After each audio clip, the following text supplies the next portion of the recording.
వర్గాల ఆశాజ్యోతి, అణగారిన వర్గాల కోసం పనిచేసినటువంటి మహనీయులు, పేద వర్గాల చేత మహాత్మా అని పిలిపించుకున్నటువంటి మహాత్మా జ్యోతిరావు పూలే గారి 198వ జయంతిని వైఎస్ఆర్ కాంగ్రెస్ పార్టీ జిల్లా కార్యాలయంలో జరుపుకోవడం జరిగింది. మహాత్ముడు ఏదైతే ఆశయాలు విద్యతోనే ఏదైనా సాధించగలం అని చెప్పి దిగువ కులాలన్నీ కూడా సమాన హక్కులు కలిగి ఉండాలి అన్న ఉద్దేశంతో మహాత్మా జ్యోతిరావు పూలే గారు సత్య శోధక్ సమాజ్ అనే సంఘాన్ని ఏర్పాటు చేయడం జరిగింది. ఏ కులం వారైనా సరే దిగువ హక్కుల కోసం పోరాడతారో వాళ్ళందరూ కూడా ఈ సమాజ్లో సభ్యులేనని చెప్పి ఆనాడు మహాత్మా జ్యోతిరావు పూలే గారు తెలియజేయడం కూడా జరిగింది. ఆ దిశగా గౌరవ జగన్మోహన్ రెడ్డి గారు తన పరిపాలనలో విద్యకి పెద్దపీట వేసి మహాత్మా జ్యోతిరావు పూలే గారు మొట్టమొదటి బాలికలు, ఈ భారతదేశంలోనే బాలికల కోసం మొదటి పాఠశాలను ఏర్పాటు చేసినటువంటి మహనీయులు మహాత్మా జ్యోతిరావు పూలే గారు. ఆ బాలికలను ప్రోత్సహిస్తూ జగన్మోహన్ రెడ్డి గారు కూడా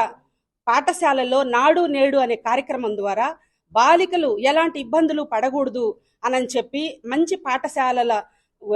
తీర్చిదిద్దడమే కాకుండా ఆ స్కూల్స్లో బాలికలు ఎలాంటి ఇబ్బందులు పడకుండా ఆ బాత్రూమ్స్ ఏర్పాటు కానివ్వండి, వాటర్ ఫెసిలిటీ కానివ్వండి, ఇవన్నీ కూడా అంటే ఎదిగిన ఆడపిల్ల స్కూల్కి వచ్చినప్పుడు ఎలాంటి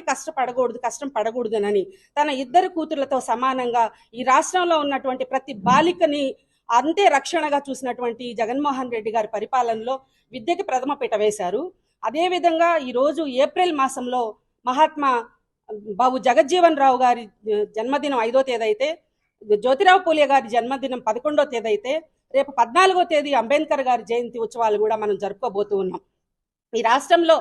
గుండెకాయ లాంటి పేద వర్గాలకి గుండెకాయ లాంటి మహాత్మా జ్యోతిరావు పూలే గారు అయితే, 2 కళ్ళు మహాత్మా బాబు జగజ్జీవన్ రావు గారు కావచ్చు, అంబేద్కర్ గారు కావచ్చు, వాళ్ళు ఏదైతే ఆశయాల్ని కొనసాగించాలని కోరుకున్నారో ఆ దిశగా నెల్లూరు జిల్లా వైఎస్ఆర్సీపీ పార్టీ అధ్యక్షులు కాకాని గోవర్ధన్ రెడ్డి గారు ఈ వయసులో ఆయన ఒక జడ్పీ చైర్మన్గా, ఎమ్మెల్యేగా, మంత్రిగా ఉండి కూడా విద్యకి ఆయన కూడా ఎంత ప్రాధాన్యత ఇచ్చారు. స్వయంగా ఆయన ఉన్నత విద్యని అభ్యసించడం, వాళ్ళ యొక్క ఆశయాన్ని కొనసాగించడమేనని చెప్పి కూడా మేము గర్వంగా మా కాకాని గోవర్ధన్ అన్న గారి విషయంలో ఉన్నత విద్యని అభ్యసించడం పట్ల వీళ్ళందరి ఆశయాలను